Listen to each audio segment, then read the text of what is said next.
Como suelen decir, todo lo que sube baja. También dicen que lo que rápido llega, rápido se va. O que agujero es agujero, aunque sea de caballero. Pero no hemos venido aquí a hablar sobre frases hechas, sino de juegos. Más concretamente sobre survival horror. Y es que ya sabemos que este tipo de juegos tuvieron una edad dorada muy marcada durante la segunda mitad de los 90 y principios de los 2000. Ya que en esta época surgieron ya no solo juegos, sino sagas enteras que harían historia en el género. De hecho, me gustaría aprovechar esta introducción para nombrar un par que se me olvidó en el anterior vídeo: Deep Fear del 1998, Eternal Darkness del 2002 y Obscure del 2004. Pero si esta nueva etapa la he nombrado como cambio a la acción, es básicamente porque todo el género dio un giro completo hacia mecánicas que tenían como finalidad llegar a un público más amplio, casi siempre enfocadas en restar componentes de terror o de supervivencia, además de ampliar aquellas relacionadas con la acción y la espectacularidad. El primer juego en dar este paso de manera exitosa fue Resident Evil 4. Curiosamente, me he dado cuenta de que Resident Evil es la saga que marca el estado del género,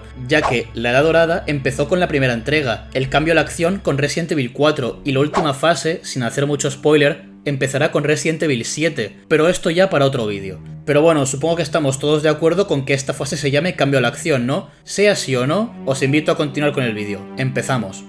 Pero un momento, porque tengo que dar las gracias a Proyecto Flame por patrocinar este vídeo. Se trata de una novela satírica de survival horror escrita por Julio J. Sánchez Barreda. El libro se inspira en varios juegos del género, sobre todo en los de la saga Resident Evil. La trama parece sacada de un videojuego, y es que sigue a unos personajes que, armados con pistolas de agua, tendrán que enfrentarse a infectados, puzzles e incluso bosses, además de contar con cientos de guiños a este tipo de juegos. Pero a pesar del enfoque cómico, tiene un lore súper profundo, con deidades, cultura e incluso anatomía propia, ya que los protagonistas no son humanos, sino veloides, una especie de velas antropomorfas.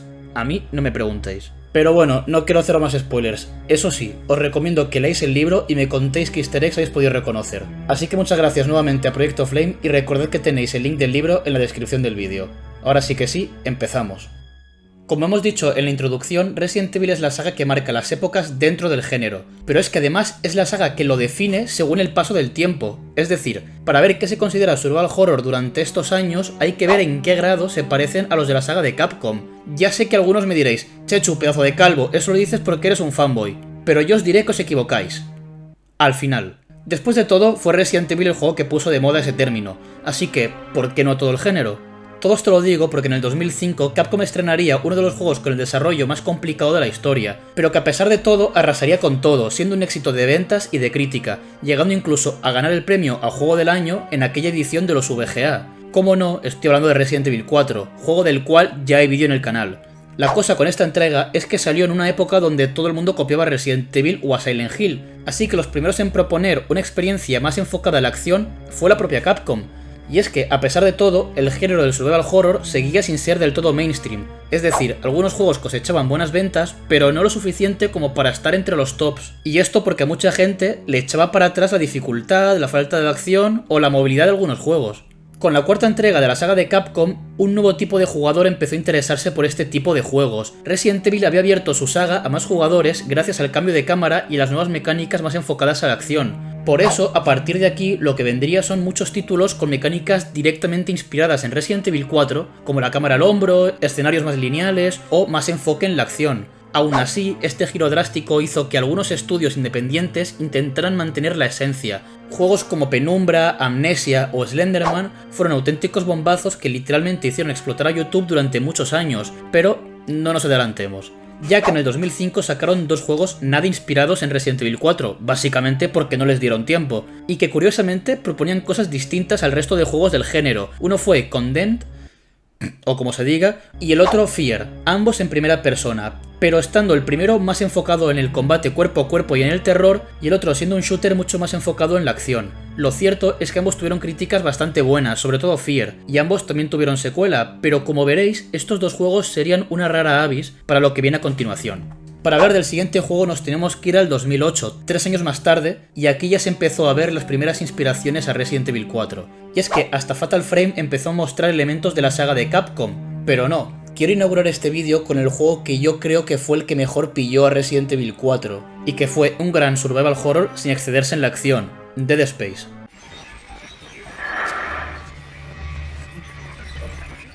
Dead Space fue publicado por Electronic Arts en octubre del 2008, para consolas de séptima generación y PC. A nivel de mecánicas es muy similar a Resident Evil 4 en lo superficial, pero tiene tantas características nuevas que no podemos infravalorarlo diciendo que se parece a ese juego y ya, porque algunos elementos como la barra de vida a la espalda del protagonista, el gran énfasis en el terror y su historia son elementos por los cuales hay gente que dice que este videojuego desarrollado por la extinta Visceral Games es el último gran survival horror.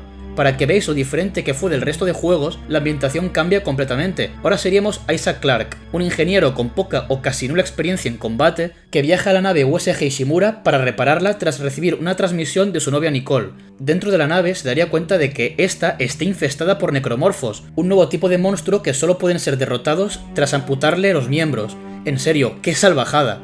Encima, en muchos momentos recuerda a grandes películas del género como Alien o Event Horizon, que por cierto, si no lo habéis visto, no sé a qué esperáis. Pero bueno, finalmente Dead Space logró notas buenísimas, e incluso llegó a estar nominado a Mejor Juego de Acción del Año. El éxito fue tal que dieron luz verde a secuelas, pero de eso ya hablaremos más tarde.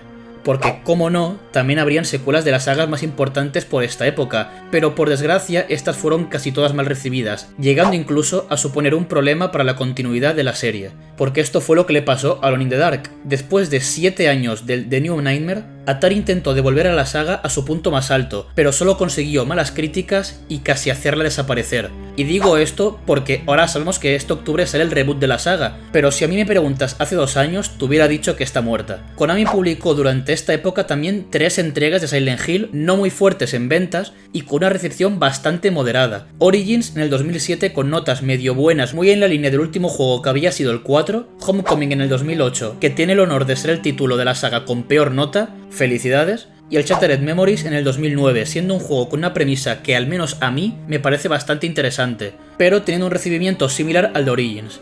Yo no digo nada, pero en esta época hubo 3 Silent Hills en 3 años. Para pensar, señores. Finalmente Capcom, ay como te quiero, lanzó Resident Evil 5 en el 2009, juego del que hay vídeo en el canal y que, como no, ya sabréis que fue un exitazo en ventas, aunque tuvo notas regulares y puso en contra a parte de su comunidad. Aunque si hay un juego que dio de hablar durante el 2010 y no pertenecía a ninguna saga de survival horror, era el título de Remedy, Alan Wake. Yo aún no me lo he pasado del todo, pero me lo empecé hace un tiempo en el canal secundario y la verdad es que me estaba gustando. Es muy interesante, sobre todo su ambientación basada en el imaginario de Stephen King, muy original y bastante bien llevado. Contó con notas generalmente positivas y dio paso a una secuela que se estrena este mismo año. A ver si me paso el juego para entonces. Pero si un tipo de juegos que fueron un bombazo en esta época de comienzos del 2010 fueron todos los que salieron a partir de Penumbra y sobre todo Amnesia. Muchos diréis que no son survival horrors y yo en parte estoy de acuerdo. De hecho, merecen un vídeo extenso solo para ellos, pero es verdad que fueron títulos independientes que pretendieron distanciarse del rumbo que llevaban los juegos de terror AAA, y lo que consiguieron fue crear una nueva tendencia que nadie se esperaba, potenciada por algunos jugadores que decidieron grabarse mientras jugaban para mostrar a amigos y desconocidos sus reacciones al recibir sustos o completar el juego. Algunos títulos reconocidos de esta tendencia fueron los 3 de la saga Penumbra, Overture, Black Plague y Requiem, desarrollados por Frictional Games del 2007 al 2008, siendo los mismos creadores de Amnesia, la saga que fue realmente el bombazo, con The Dark Descent en 2010 y A Machine for Pigs en el 2013. No solo los juegos de Frictional dieron que hablar, si tuviera que poner a 2 que también fueron una locura a nivel de repercusión, sería el Slender de 8 Pages del 2012, desarrollado por Mark J. Headley, tan indie que lo hizo solo una persona, y el Outlast del 2013, desarrollado por Red Barrels y seguramente mi juego favorito de todos estos.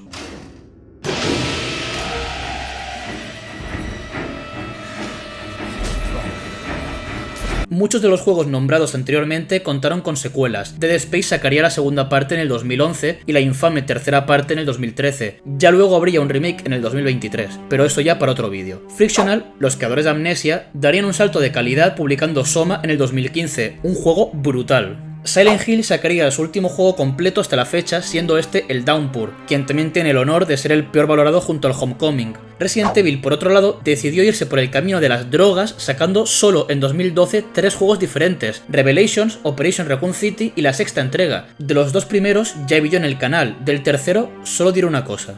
Tranquilo, Quiero destacar también rápidamente a Alien Isolation, juego publicado por Sega en el 2014, un survival horror basado en la popular franquicia de películas que, aunque con el tiempo le he encontrado varias carencias, sobre todo con su duración y la sobreexposición del alien, fue en su momento el juego que de lejos más miedo me dio, siendo el primero que tuve que parar una sesión de juego solo porque estaba completamente cojonado. ¡Felicidades! Hijos de... Lo malo es que a pesar de las buenas notas y de las peticiones de los fans, no parece que vaya a haber una secuela pronto, ya que Creative Assembly está con la saga Total War y tiene 2 juegos esperados para este año. El Total War Pharaoh, que tiene buena pinta, y el Hyenas, que no sé qué cojones es. Tengo una pregunta que haceros. ¿Es The Last of Us un survival horror? No lo sé. ¿Es Sekiro un juego de ritmo? Grandes preguntas de nuestros tiempos. A mí, honestamente, me da igual. Para mí, este juego de Naughty Dog, publicado en el 2013, tiene suficientes elementos como para considerarlo como tal, y encima me encanta. Quizás es demasiado dramático, se toma demasiado en serio a sí mismo, pero me gustaría destacarlo brevemente en este vídeo. Y es que, como ya sabréis, fue un exitazo en críticas y ventas, siendo durante mucho tiempo el juego con más títulos a mejor juego del año. Pero si hay una entrega que nadie me puede decir que no es un survival horror, es Devil Within. Y es que el director es nada más y nada menos que Shinji Mikami, creador de la saga Resident Evil y figura de máxima devoción en este canal, junto a Masachika Kawata y a Mariano de Aquí no hay quien viva. ¿Dónde está Mariano Delgado, metrosexual y pensador? A mí me gustaría destacar este juego porque fue de los primeros que jugué en PS3 allá en el 2014, y es verdad que con el tiempo puede haberse quedado un poco anticuado. Encima las notas fueron bastante irregulares para ser un juego dirigido por el padre de Resident Evil. Devil Within podría tratarse de un representante claro del punto en el que estaba el género en aquel momento. Quizás no fuera el mejor juego del mundo, pero el título desarrollado por Tango Gameworks fue lo bastante exitoso como para contar con una secuela, así que creo que una mención en este vídeo no está de más. Pero, como siempre en esta vida, todo tiene un principio y un final. En la introducción hemos dicho que Resident Evil 7 fue el que quería cambiar el rumbo del género, pero sería demasiado injusto no nombrar al título que no solo inspiraría al juego de Capcom, sino a muchos más. Lo más sorprendente de todo es que no estoy hablando de un videojuego,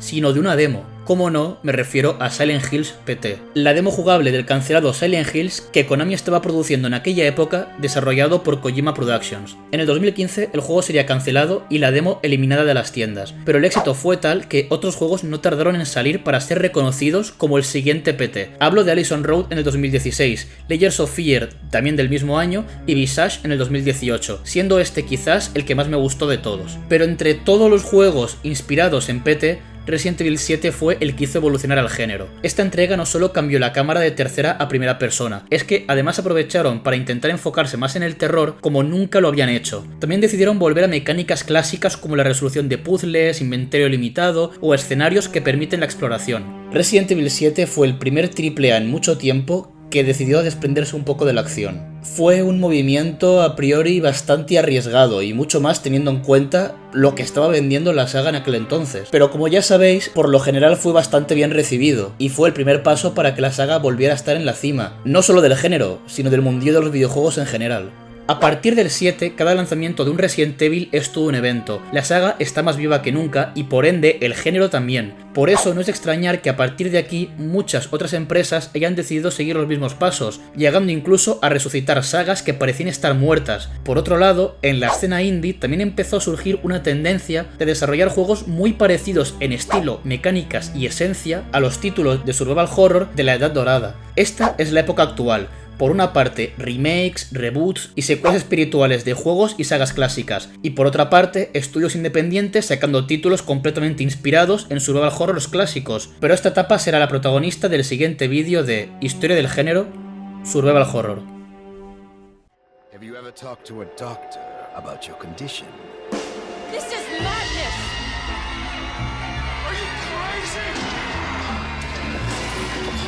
Fall on your knees, wear the mask, praise his name.